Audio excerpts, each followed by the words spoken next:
Buongiorno, benvenuti a questa edizione del nostro telegiornale. Vediamo insieme i principali titoli. L'ultimo saluto ad Aurora, celebrati a Palermo i funerali della hostess morta a Vienna, assente il fidanzato indagato per istigazione al suicidio, le drammatiche rivelazioni del padre della ragazza. Mia figlia aggredita, a maggio aveva subito un aborto. Le indagini sull'assalto armato avvenuto in una villetta nelle campagne di Santa Maria di Licodia nel Catanese, vittima una coppia di coniugi, il commando sequestra la donna, la conduce nell'abitazione in paese e svaligia l'appartamento.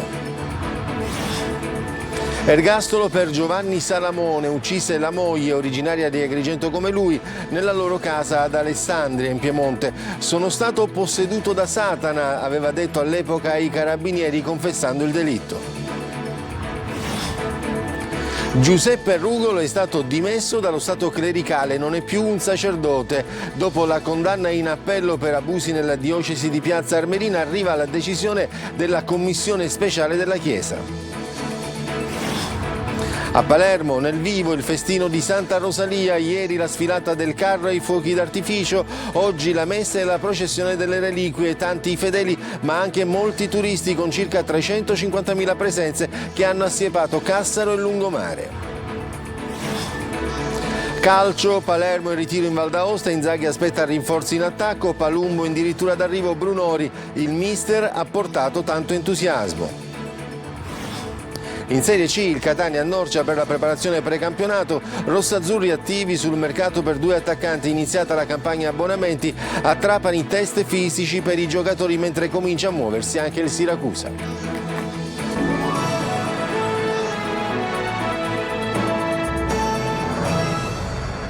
Aurora era stata aggredita lo scorso maggio e aveva subito un aborto. Sono le drammatiche rivelazioni del papà della hostess morta in Austria. Ieri si sono celebrati i funerali, ancora mistero sulla caduta da quel balcone viennese. Il fidanzato indagato per istigazione al suicidio. Sentiamo Eva Spampinato.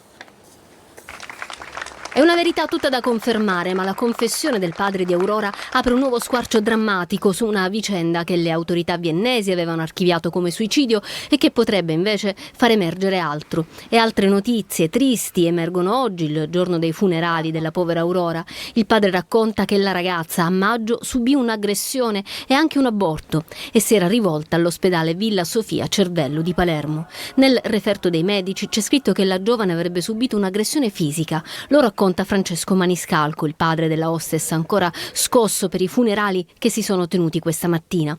Come tante ragazzine, anche mia figlia mi ha tenuto all'oscuro di tutto, dice, sia dell'aborto che dell'aggressione. La mia ex moglie poi mi ha confessato che tra i giovani c'erano stati momenti di tensione e forse mia figlia era stata anche aggredita.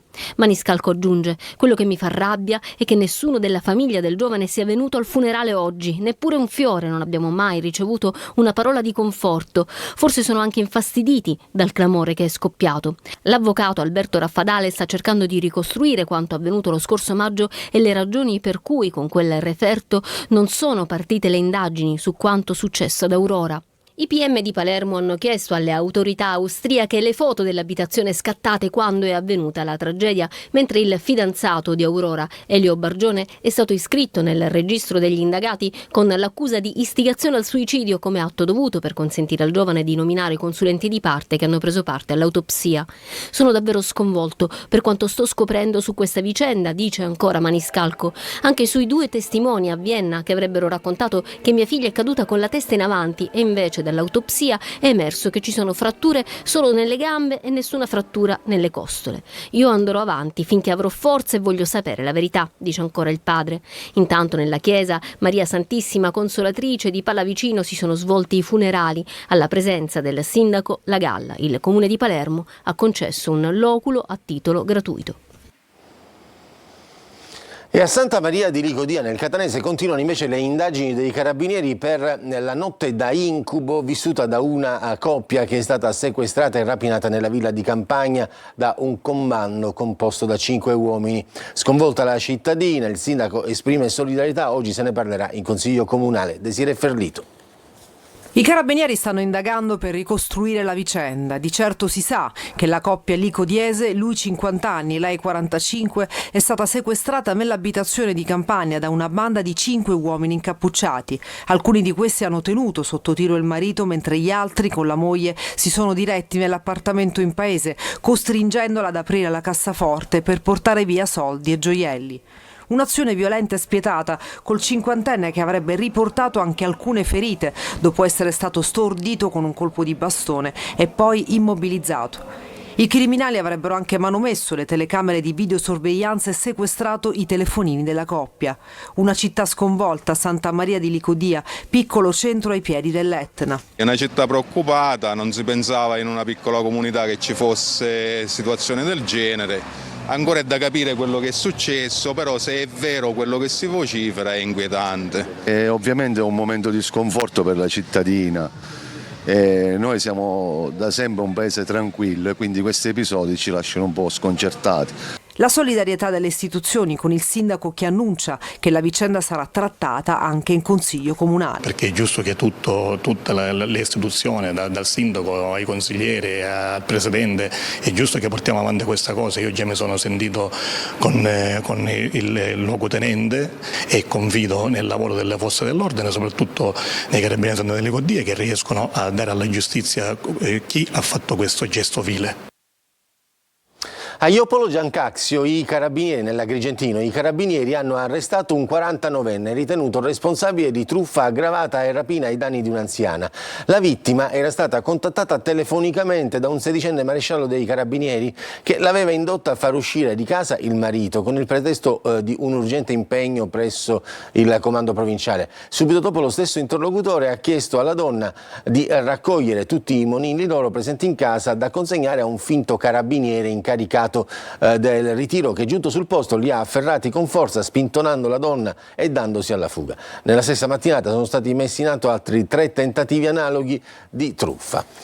E cambiamo argomento. La Corte d'Assise di Alessandria ha condannato all'ergastolo Giovanni Salamone, 62 anni, di Agrigento, che era accusato di aver ucciso la moglie Patrizia Russo nella loro casa in provincia di Alessandria dopo averle inferto 7 coltellate. L'uomo chiamò i carabinieri dicendo che era stato posseduto da Satana. Eva Spampinato. La Corte ha riconosciuto la massima pena per il femminicidio commesso da Giovanni Salamone, l'ergastolo. L'uomo, 62 anni, originario di Agrigento, lo scorso ottobre uccise la moglie, Patrizia Russo, 53 anni, anche lei agrigentina, con 7 coltellate. La Corte d'Assise di Alessandria, dove la coppia viveva e dove si è consumato l'efferato delitto, ha accolto anche la richiesta dei figli della coppia, che si sono costituiti parte civile. La tragedia, infatti, si è vista con gli occhi di Giuliana e Francesco, 2 ragazzi rimasti tragicamente orfani della madre, assume contorni ancora più strazianti. I figli adesso riceveranno una provvisionale di 250.000 euro ciascuno. Il pubblico ministero aveva chiesto 21 anni, ma la Corte d'Assise ha scelto la massima della pena. Salamone, dopo aver accoltellato la moglie, chiamò i carabinieri confessando il femminicidio, ma dicendo anche di essere posseduto da Satana. L'uomo soffriva di depressione per problemi economici legati alla mancanza di un'occupazione stabile. Dopo l'arresto ha tentato il suicidio in carcere. Le legali dei 2 figli, Butticè e Tortorici, hanno descritto un omicidio lucido e crudele, un gesto pianificato. I legali di Salamone andranno in appello. Sembra che avesse tentato di raggiungere il pallone del figlio che si stava allontanando per via della corrente. Un uomo di 47 anni di Castelvetrano nel Trapanese ha perso la vita mentre si trovava in mare a Triscina di Selinunte. Inutili i tentativi di soccorso sia delle persone presenti sulla battigia che degli operatori del 118 che erano giunti sul posto. C'è un fermo per l'omicidio di Salvatore Italiano avvenuto giovedì scorso a Milazzo. Si tratta di un vicino di casa dell'uomo. Polizia e procura stanno lavorando per ricostruire il movente e le modalità. Il cadavere dell'uomo era stato ritrovato dentro un sacco. Francesco Triolo.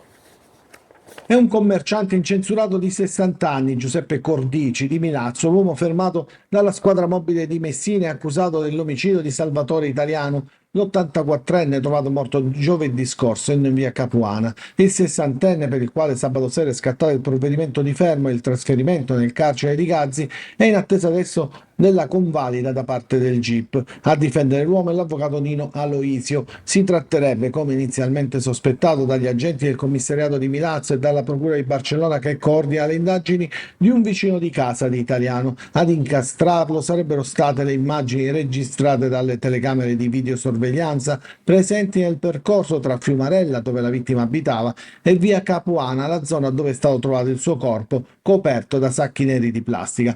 Le indagini devono chiarire ancora il movente, ma prende sempre più corpo l'ipotesi dei contrasti tra i due legati a questioni personali, probabilmente ad un terreno limitrofo alle loro abitazioni, e si deve capire anche dove sia avvenuto l'omicidio. Le telecamere di videosorveglianza infatti avrebbero ripreso il presunto responsabile assieme alla vittima in una stessa vettura, pare la Fiat Panda di proprietà di Salvatore Italiano. Non è escluso quindi che omicidio e vittima si siano visti in un'altra zona per una discussione che all'improvviso è degenerata.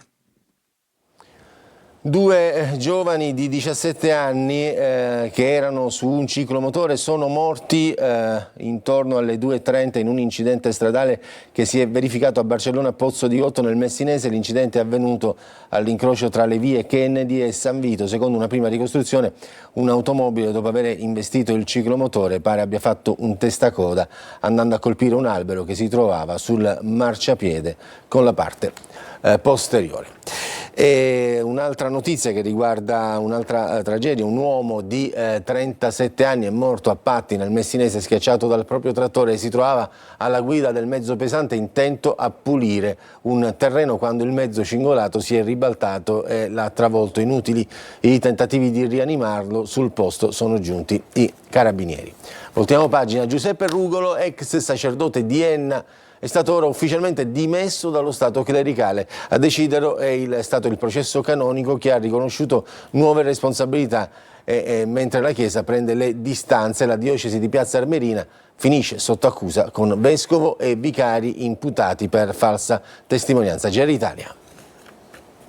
Giuseppe Rugolo, ormai ex sacerdote ennese, è stato ufficialmente dimesso dallo Stato clericale. Anche la Chiesa ha detto il suo basta dopo la sentenza del processo canonico che ha riconosciuto la sua colpevolezza per 2 ulteriori episodi di abuso su minori, oltre all'abuso già condannato dalla giustizia ordinaria su Antonio Messina. Una decisione pesante che arriva dopo la condanna a 3 anni di carcere in appello per violenza sessuale su minori, condanna attenuata dalla giustizia ordinaria per la presunta tenuità del fatto su 2 delle vittime, ma per la Commissione Speciale del Vaticano quella tenuità non esiste. Il collegio ecclesiastico ha infatti ampliato il quadro degli abusi, includendo altri 2 casi risalenti a quando Rugolo era già stato ordinato. Ora la sentenza attende solo la ratifica definitiva dal Dicastero per la dottrina della fede. Curioso e significativo un dettaglio: nella commissione che ha giudicato Rugolo non figurava alcun membro siciliano, una scelta non casuale. Infatti il vescovo di Piazza Armerina Rosario Gisana e il vicario giudiziale Vincenzo Murgano, attuale parroco del Duomo di Enna, sono imputati in un processo parallelo per falsa testimonianza proprio in relazione al caso Rugolo. Compariranno in aula il prossimo 29 ottobre. Credo che la diocesi di Piazza Armerina, ha commentato l'avvocato rotale Alessandro Camedda, sia stata volutamente esclusa. Se il Vaticano avesse voluto coinvolgerla avrebbe nominato il tribunale diocesano, e invece il processo si è svolto con membri non siciliani in un albergo. Il caso Rugolo intanto è tutt'altro che chiuso, le ferite per le vittime restano aperte, mentre anche la Chiesa stavolta prova a voltare pagina. Ci spostiamo a Palermo, dove si celebra il festino di Santa Rosalia. Ieri la sfilata del carro e i fuochi d'artificio, oggi la messa e la processione delle reliquie. Tanti i fedeli, ma anche molti turisti, con circa 350.000 presenze che hanno assiepiato il Cassaro e il lungomare del Foro Italico. Marco Gullà. Il carro sfila lungo il Cassaro tra l'ammirazione dei palermitani, ma anche dei tanti turisti e visitatori. Un fiume di persone, oltre 350.000 presenze, ha accompagnato il carro di Santa Rosalia per il festino 400+1, andato in scena ieri nel capoluogo siciliano. Prima Piazza Parlamento, lo spettacolo che ha ripercorso il miracolo di Rosalia nel 1624, mentre a Palermo infuriava la peste, lo spirito di Rosalia apparve in sogno ad una malata e poi ad un cacciatore. A lui Rosalia indicò la strada per ritrovare le sue reliquie, chiedendogli di portarle in processione per la città, che fu così purificata e liberata dal morbo. L'arcivescovo Corrado Lorefice, nel suo discorso alla città, ricorda Sara Campanella e tutte le vittime di violenza. Attraverso il vescovo di questa chiesa vi abbraccio, e nel mio abbraccio sentite quello di Rosalia. Poi il carro sfila verso il Foro Italico, ai quattro canti la consueta pausa con il sindaco Roberto Galla che ha gridato viva Palermo e Santa Rosalia, fischi e disappunto per il primo cittadino. Viva Palermo e Santa Rosalia! Non solo fede ma anche tradizione come quella gastronomica, street food come ogni anno, principe del festino, dalle stighiola al pane con la milza e poi i babbaluci, ovvero le lumachie, fase finale al Foro Italico con i fuochi d'artificio.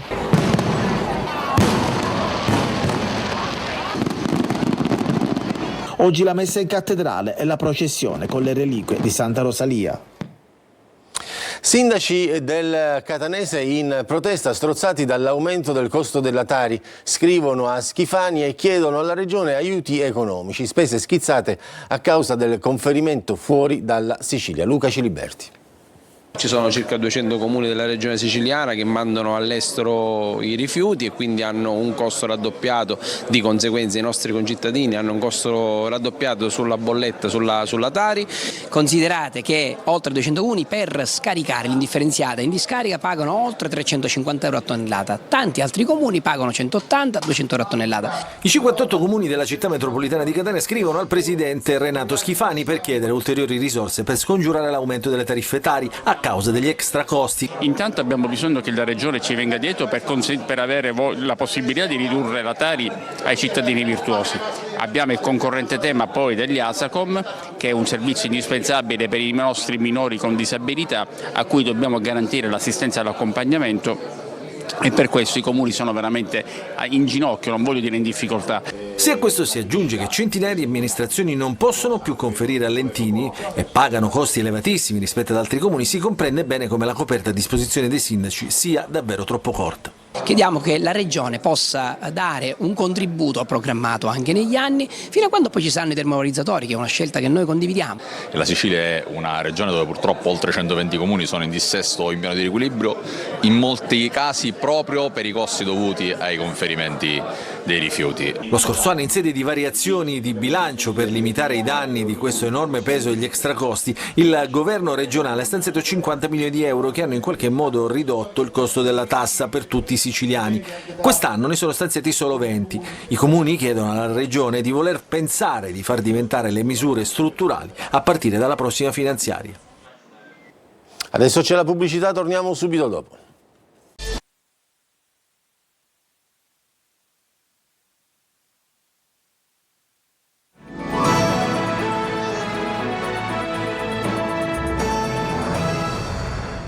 A Catania protesta dei lavoratori dell'azienda Conmar che lavora in appalto con la Trissan. Da mesi stipendi a singhiozzo e incertezza sul futuro occupazionale, la denuncia dei dipendenti. Giussi Lazzara. Il nostro compito è lavorare e non dobbiamo avere problemi negli stipendi, dobbiamo poter tornare a casa sereni e pensare alle nostre famiglie quando finisce l'attività lavorativa. In questa maniera non è possibile, perché dobbiamo alla fine di una giornata lavorativa andare a preoccuparci, dove andare a recuperare il denaro per sostentarci. C'è tutta la preoccupazione dei 100 dipendenti dell'azienda di Catania Conmar, che lavora da anni in appalto con il colosso dell'elettronica Trissan nell'Etna Valley per la realizzazione della Gigafactory. Da mesi ormai stipendi a singhiozzo e incertezza sul futuro occupazionale per il personale altamente specializzato che offre manutenzione impiantistica.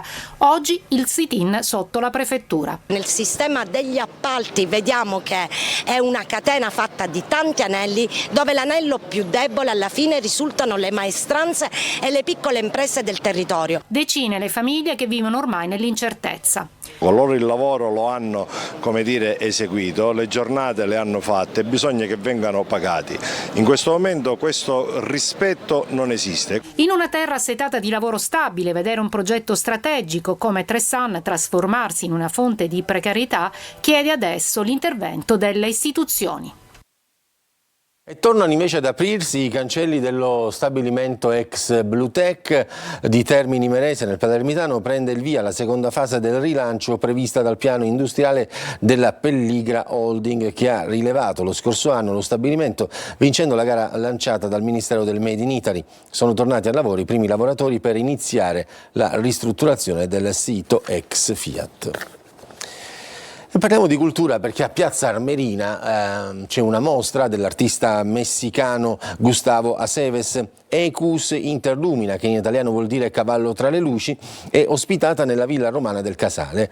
Vedete le immagini, un percorso dedicato alle statue equestri dell'artista coniugate con la cultura siciliana, 224 opere, visitabili fino al 31 dicembre all'interno di un'unica area geografica che coinvolge 4 comuni, oltre a Piazza Armerina anche Aidone, Mazzarino e Pietraperzia, dal Parco Archeologico di Morgantina alla Villa Romana del Casale. Aceves ha annunciato che realizzerà e donerà un'opera permanente per la città di Piazza Armerina, una testa fatta in marmo grande 4 metri che rappresenterà il figlio prodigo del cavallo che è andato in America e che ora ritorna alla sua origine.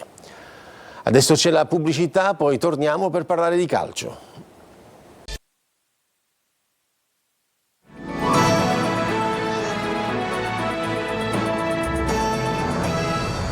Prime ore di ritiro per il Palermo in Valle d'Aosta. In conferenza stampa Brunori, fiducioso, Inzaghi dice ci darà molto. Sul mercato in arrivo Palumbo, Marco Gullà.